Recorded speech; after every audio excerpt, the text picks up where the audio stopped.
daming Pilipino, ABS-CBN News and Current Affairs. Panig sa katotohanan, panig sa bayan.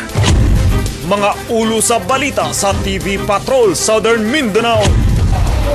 Usa ka bahin sa ginatrabahong building sa Robinsons nahugmak, usang patay gupat ang samaran. Mayor Inday Sara Duterte nangayog explanation nganong wala pasudla sa nahugmakan ang mga pulis hasta ang 911. Mga tulisan nga responsable sa pagpang-hold up netong September 1 nga gipatay pa ang usa ka pulis, nadakpan usa nila napatay sab sa mga pulis. Ug nursing student na piling binibining mungkayo.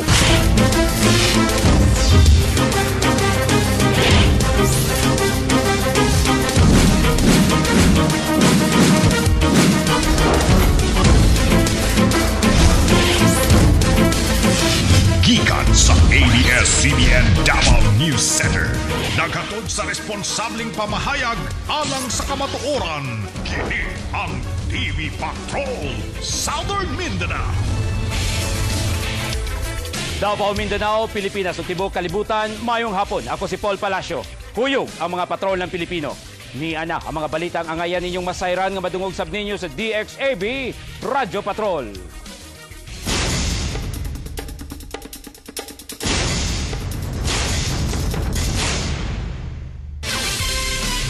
Usa ang namatay ug upat ka mga trabahante ang nangabunog og nasamdan dihang nahugmak ang usa ka bahin sa gina-construct nga Robinsons Building sulod sa Abriza sa bahada niadtong Sabado.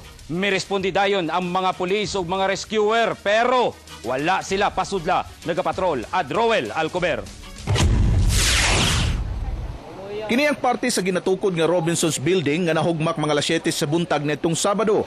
Busa miresponde dayon ng mga rescuer sa 911 ug mga pulis. Dihang pasado alas 7 nakadawat sa alarma nga naay mga trabahanting natabunan. Nagatangsab sa gawa sa mga paryente sa mga trabahante. Sa kahadlok nga ilang paryente ang natabunan. Wala may kanang kuan ya dili man nila pasudlan. Sumala ni Lito Olive Stillman sa DDT Construction, nagbuhos og semento sa 4th floor nga bahin. Dihang nahugmak kini lahos sa 1st floor. Yung portion na bumigayan ba ang binubuhusan ng semento? Yes, sir. Sigurado ka? Pangapat na palapag ko, sir. Pero luyo nini, wala pasudlang mga pulis. Nanguli na lang ang mga rescuer sa 911. Pero pagkalas 9 sa buntag, nakumpirmang naapay usangan na tabunan. O kapinduha ka oras, sumansay tabo. Mipugos na ang pagsulod si Senior Inspector Ronald Dao, nga nagkasamad-samad kay miambak sa kural diyang wala pasudla. Gani gitabunang pag-plastic ang gate aron di makitaan sa sulod. Siya sab nagpatawag og balik sa Urban Search and Rescue Team sa 911. Ang gwardyang nagbabag gidisarmahan. Nangatarungan ang gwardya. Mo isugo kanila nga walay pasudlong bisan kinsa. Mao gi ilahang advice nga walay pasudlon bisan kinsa. Hasta pulis walay pasudlon. Sa pagsulod na sa pulis nakuha ang patayng lawas sa trabahanteng si Crispin Disalesa. Kinsa natabunan sa gibuhos nga semento gikan sa ikopat nga andana. Natagak siya sa 1st floor sa escalator area sa gitrabahong mall. Na-hospital sab tungod sa bunog ug samad sila Jimmy De Los Santos, Joy Reyes Suson, Renny Wells Valorio ug Marciano Pulbo. Tungod sa pagbabag nga makasulod ang pulis aron maimbestigahan ang hitabo ug sa pagdilis sa mga rescuer nga makasulod, ginaimbestigahan na sa Santa Ana Police ang security agency. Nag-istorya lang ko sa katungod sa Cavaliers nga na-follow na po order sa management kay kami may maigo nini. Gidisarmahan lang mo ang gwardya karon, kulang na lang daw siya pusasan. Siyempre mag-force yun migsulod diri kay una-una sa among interview dito sa biktima na ay natabunan daw.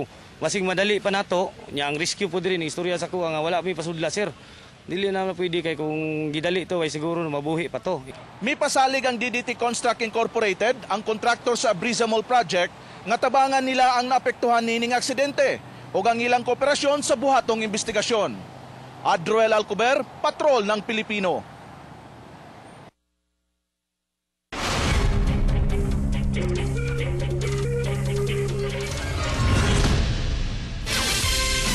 Nadakpa na ang ubang suspect sa pagpanuli sa mga sakay sa usa ka rural transit bus nga gipatay ang usa ka pulis. Apil sa nadakpan ang mismong nagpatay sa pulis ug tungod kay naapay wala madakpi, magpagawas na og reward si Mayor Inday Sara Duterte. Nagapatrol Francis Magbanwa. Napatay sa mga pulis ang gilang mastermind sa pagpanulis sa mga sakay sa rural bus niya adtong Septembre 1 sa Sitio Bagan, Barangay Tamugan, Marilog District, Davao City nga si Ricky Pardillo alias Aprat. Human kini misukol sa mga pulis nga midakop kaniya sa iyang gitaguang balay sa Cecilia Height 1, Buhangin, Davao City ni adtong Sabado sa gabi. Oh, nibaril naman po. Dito, pagbaril, yun na, ilang gibalusan. Nisukol naman siya. Sa mga pulis ang granada ni Pardillo. Multiple gunshot po ngay sa ulo, naapoy sa braso. Natultulan si Pardillo, human madakpi ang mga kaubanan ni ini nga si Eduardo Priete alias Pretty Boy diha sa Bangkirohan. Nakuha gikan kang Priete ang 9mm nga pusil ni SPO1 Panganiban nga iyang gipatay atol sa pagpanulis. Lumaban man yung pulis. Bumulot man sa kanyang armas. Kaya inunahan ko na lang. Nasayrang ex-convict sab si Priete og niadtong Hulyo lang nakagawa sa Dapicol, diin sila nakulong sa kasong robbery ug frustrated homicide. Matud niya, gamay ra ang iyang bahin. Hindi man 60,000 ang tira, ma'am, na 4,300 lang yun, ma'am. Ang ibang pira nandun ni Aprax. Sa Tibungko, nadakpan sa mga pulis sa kilometro 20 Tugbok, Davao City ang usa sa unom sa mga kaubanan ni Priete nga nailang si Efren Manguray. Si Benito Pipito nga mo'y tag-iya sa balay nga mo'y gitulugan sa mga suspetsyado. Apil si Rene Oracion alias Nene nga mo'y nagdrive sa habal-habal nga gisakyan sa tulo ka mga tulisan dihang misibat sa Barangay Tamugan. Muro lang ito yung ingon nga hold up lagi daw. Hindi, sabay-sabay ragod mi. Sabay lang pud mi. Pagka sunod na adlaw, pagka pitsa unos gabi, pagka ugma na gabi, niabot na nila magtunga ng gabi. Ni ana ragod nila, ana ragod balay no 40 na kung kuya, wag na may naghandala nila. Kinsay nagsakay sa imuha palakaw dito sa crime scene? Si Aprak, si Eduardo, o Spikot. Sila ang tulong nakasakay sa kuha. As a result of that sketches that they made, so it resulted to the identities of the suspects. That also resulted to the arrest of the said suspects. Gipangita pa ang laing suspect nga sila alias Mervin, Edwin, Pekdot ug Jerry. Og para sa pagdakop sa mga suspect, magpagawas og reward si Mayor Inday Sara Duterte hangtod 50,000 sa makatudlo asa ang mga suspect. Between 10 to 50,000 reward to the one who can pinpoint and the one who can give information for the arrest of the 5 hold-uppers. Francis Magbano, Patrol ng Pilipino. Gikasuhan na ang mga nadakpang suspect sa pagpanulis sa mga sakay sa rural transit bus. Pasado alas 2 karong hapon, gifile ang kasong robbery with homicide batok nila Eduardo Priete, Efren Manguray, Rene Oracion, mag-asawang Cirilo o Carmen Alfeche, ug sa napatay nga si Ricky Pardillo, kinsa misukol sa mga pulis dihang gidakop. Apil sa gidala sa mga pulis ang mga ebidensya, sama sa 9mm pistol, nga service firearms ni SPO1 Ronnie Panganiban, kinsa ilang gikuhaan og pusil human patya, duha ka granada, usa ka 357, usa ka caliber 38, usa ka .45, cellphone sa mga pasahero ug mga bala. Gifile na sa Davao City Police Office ang kasong robbery with homicide batok sa mga suspect nga mitulis sa mga pasahero sa rural transit bus nga mipatay pa sa usa ka pulis. Si PO2 Jamela Bargayo ang numero 1 witness o gikumpirma niya nga maogyod ang mga responsable. Maogi na nagpusil sa akong kauban, sir. Ato yung diya sa pitsportan nga naghawid og armas. Tulo pa ka mga witness ang gipangita. And after the filing siguro, we might as well be in the west part para magdakpan ng tulo. Gidaig atol sa conference sa mga opisyal sa Police Regional Office 11 ang daling pagkasulbad sa kaso. So again, congratulate PRDO yung kay solution, immediate solution to the killing of Paul Palacio, Patrol ng Pilipino. Sunod! Usa ka driver, gipusil, pero walay tatsa kay mikagar ang armas. Ug nursing student na piling binibining Mungkayo sa pagbalik sa TV Patrol Southern Mindanao. Kining bahi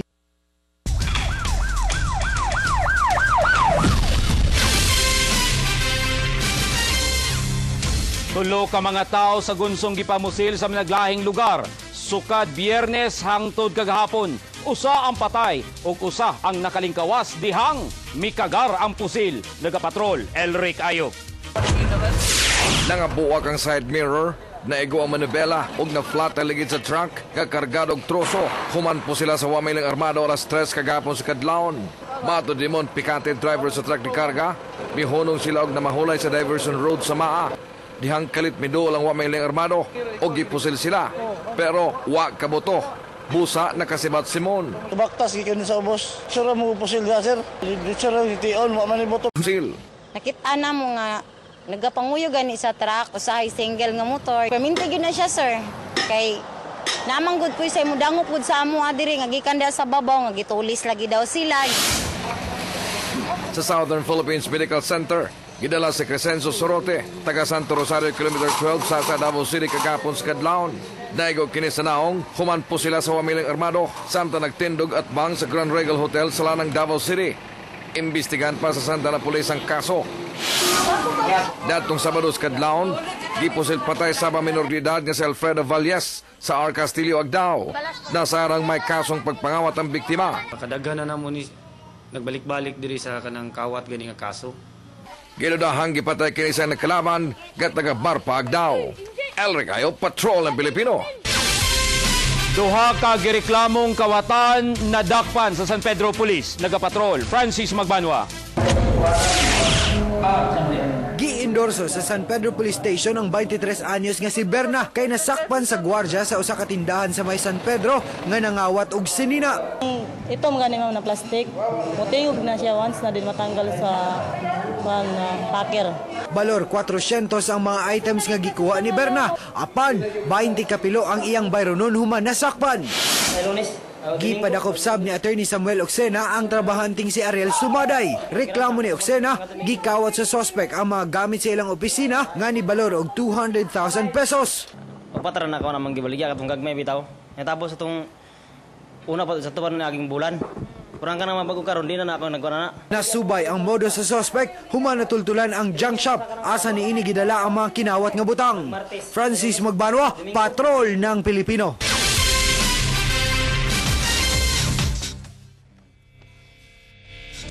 Giharos sa 18 years old nga second-year nursing student ang haros sa ng award sa Binibining Mungkayo 2010 ni adtong Sabado sa gabi. Gikan sa ecotourism attire, casual attire, swimwear, long gown ug Miss Eloquence, nakakuha tanan sa contestant number 5 si Josephine Eliza Olaso. Siya usab ang pinakamayong tubag sa pangutanan ni 1969 Miss Universe, Miss Gloria Diaz nga mao'y special guest ug judge uban ni Joras Gamboa nga mao'y nag-host. Perting punua sa mga tao ang gym sa Mungkayo. Human sa beauty pageant, nag-fireworks display isip pasalamat sa malampusong selebrasyon sa 56th araw ng Mungkayo o 15th Kariawan Festival 2010. Paul gilantaw sa mga taga Mungkayo, Commonwealth Province na katuna ang pinakabibong selebrasyon sa araw ng Mungkayo. Kini News Star Patroller Claudette Centeno. Kining bahi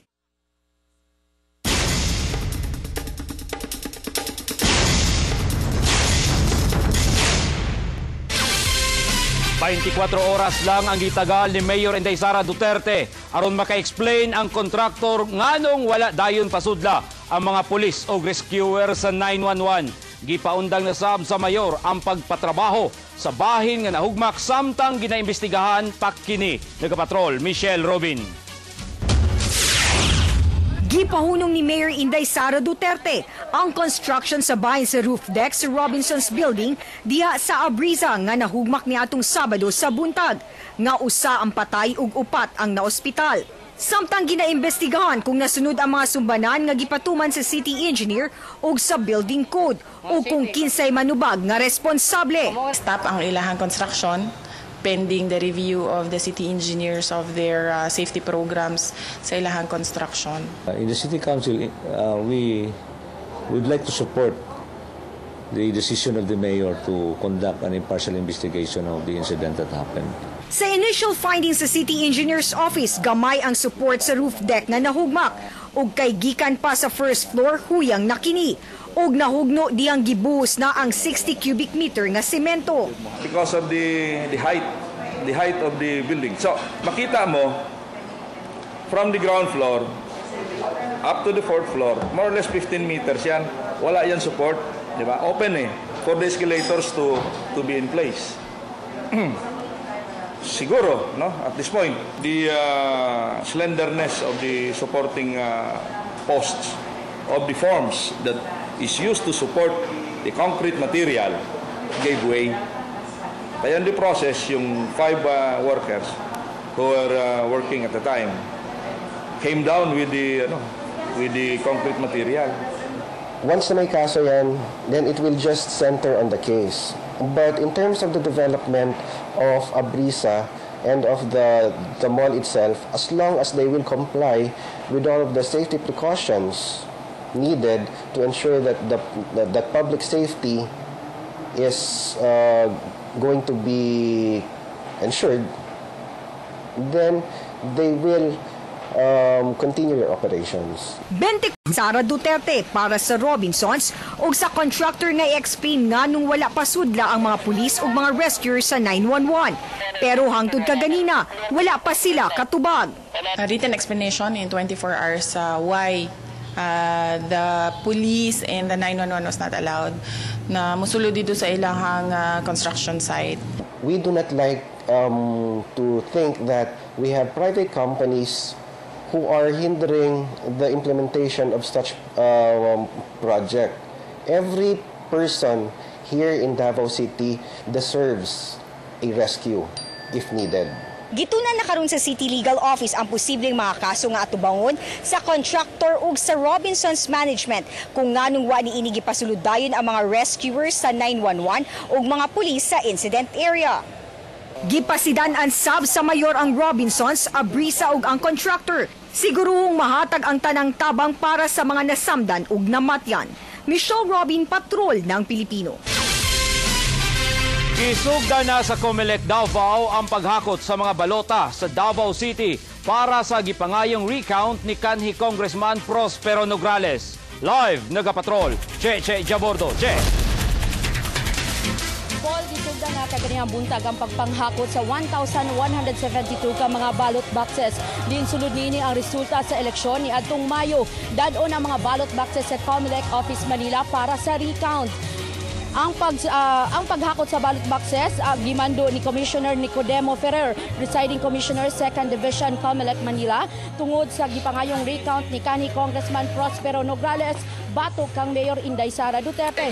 Gikandaduhan o gipermahan pa ang mga silyo sa mga ballot boxes sa Comelec Davao aron nga masigurong dili kini mahilabtan sa pagbiyahe paingon ngadto sa kauluhan. Paul. Salamat, Che Jabordo.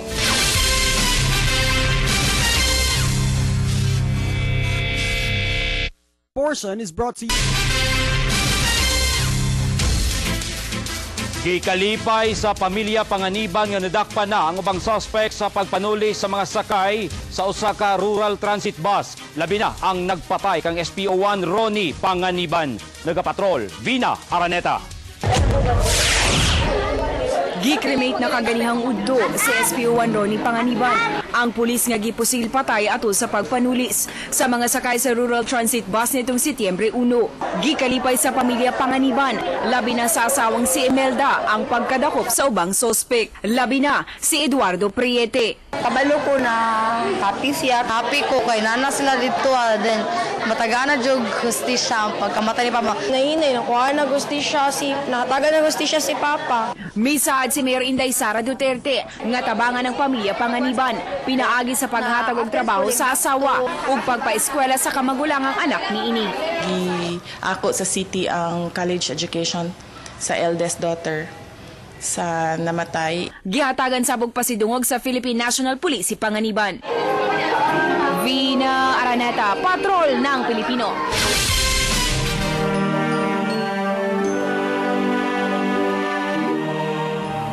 Gisaulog karon sa Bantay Bata 163 ang ika-10 katuig nga anibersaryo. Og live gikan sa Matina Town Square nagapatrol Rachel Pueblas. Rachel?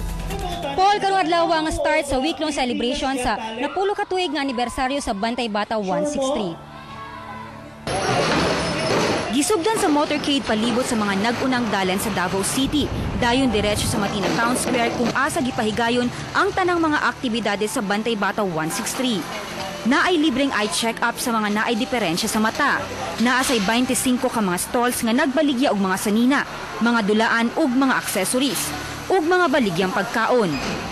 Sugod ugma og sa Webes na ay film viewing, bloodletting ug palarong Bantay Bata usab ang himuon karong Sabado. Ug nagkalain-laing talento sa mga Dabawenyo ang masaksihan sa Miyerkules ug Biyernes sa gabii.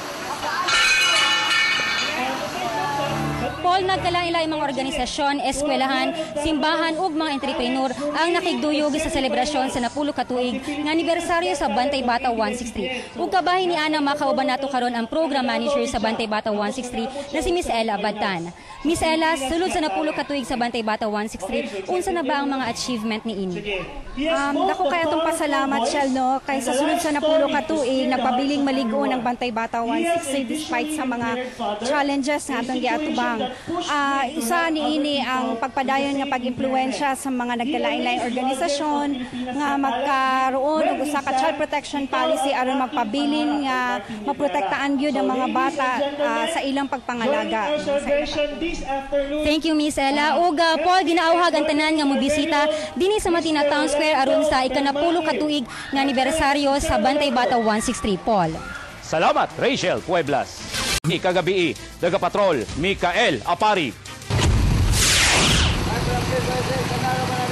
Ning saka ug halos tagatuhod ang baha sa kalsada sa Purok 14 Kalinan, Davao City kagabi. Perting 5 sa mga mulupyo kay halos hawak na ang gilaw mun sa tubig. Ang mga kaldero gubang gamit ni Marivic Luna gianod na sa baha. Ang putog asa na to ug mapangitaan pa to nila ilang karahang kaldero. Daghang mga sakyanan ana nga tanggong sa kalsada kay milapaw ang tubig sa creek ug halos tagatuhod. Si Panjan Mario nga nagamotor, wa na mulaw sa iyang gitrabahuan. May kuanda suba dia sa kuan. Sa dako daw padulong. Dili magyan. Miangal ang mga residente kay bisan usa sa mga opisyal sa barangay walay miresponde. Sutso hantod kada sutso magyud ni siya nagsugod ang tubig diri hantod karon wa may mga opisyal sa barangay nagpakita diri. Ulahing gibaha ang Purok 14 Kalinan na 10 katuig na ang milabay. Karon dismayado ang mga residente kay walay miisa sa mga barangay officials ang mibisita kanila. Nanawagan sila sa barangay kapitan ug sa mga barangay kagawad nga unta tan-awon ang ilang sitwasyon dire kay ilang ikabalakan nga moabot pag usa ka semana una mohubas ang tubig dinhi.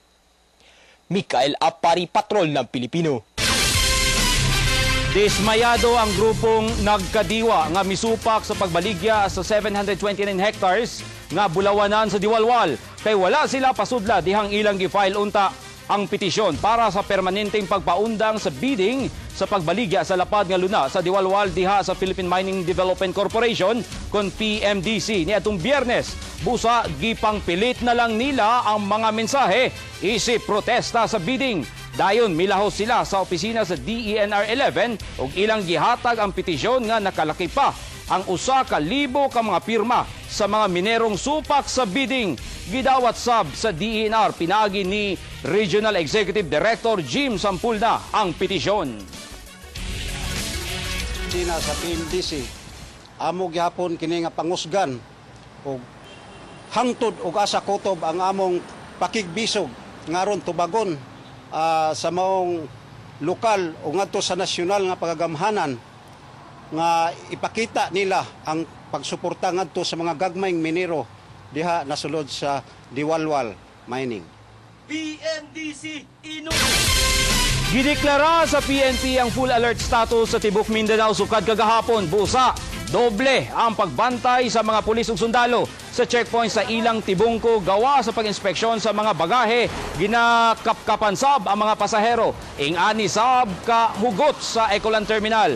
Wasay panlutsong bagahe nga di ma-inspeksyon sa Davao International Airport.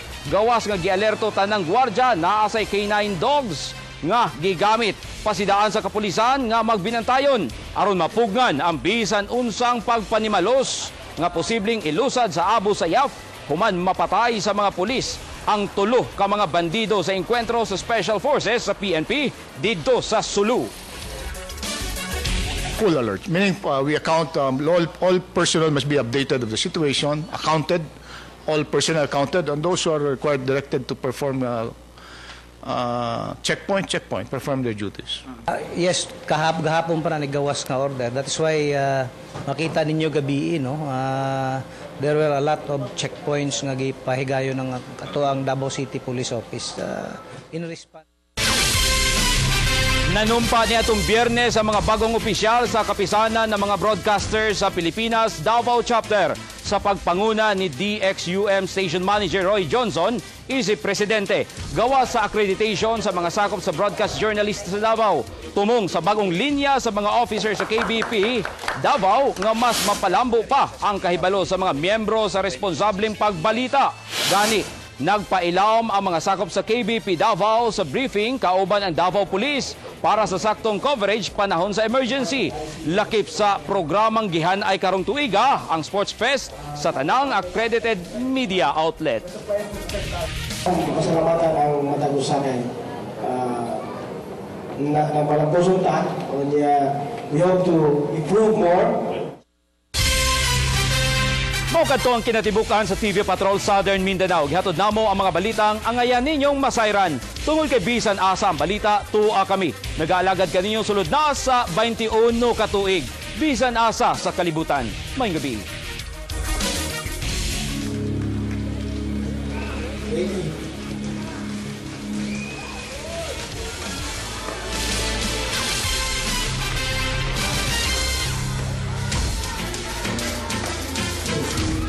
Para po sa lahat.